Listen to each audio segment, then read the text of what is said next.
My name is James Tayor, and I'm the Chief Executive Officer for the John Bonner Neighborhood Centers.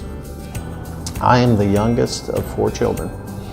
I have 2 older brothers and an older sister. My sister, who's immediately older than me, was born with spina bifida and hydrocephalus. So she was born basically with an open spinal cord that was on the outside of her body and pressure on the brain from water retention. So she had a lot of physical needs. Frankly, my parents were done having kids, and I was the accident baby that came along. So I was the child that was dragged to her physical therapy appointments, dealing with schools, dealing with public transportation, being turned away from a public pool because of her disability. So as a young child, I didn't have these kind of words, but issues of social justice and equity and other kinds of things became real relevant to me, experiencing the world in part through her eyes. So that eventually led me to social work as a career, and so when the opportunity presented itself to become the leader of this community center, I saw a unique moment where this center's value is about creating opportunities for people from every single walk of life, irrespective of the circumstances you're born into or the mistakes you've made in your life. And that really connects to my passion around the issues of justice and equity. So as CEO of the John Bonner Neighborhood Center, part of my role is to connect people both from the neighborhood to our work and from our programs to the neighborhood.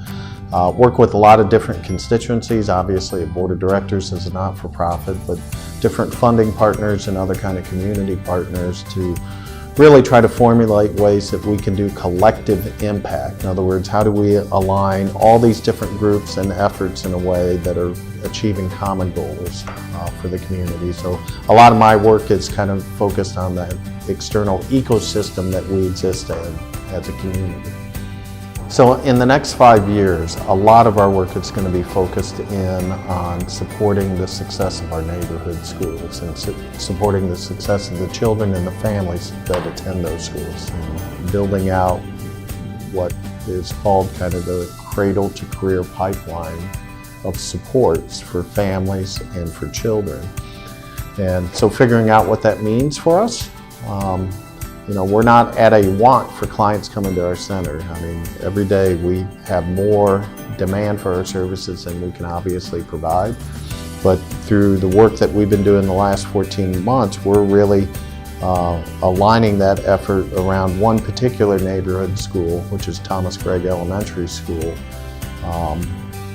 and really trying to figure out how we create stability and success for the children that attend there and their families.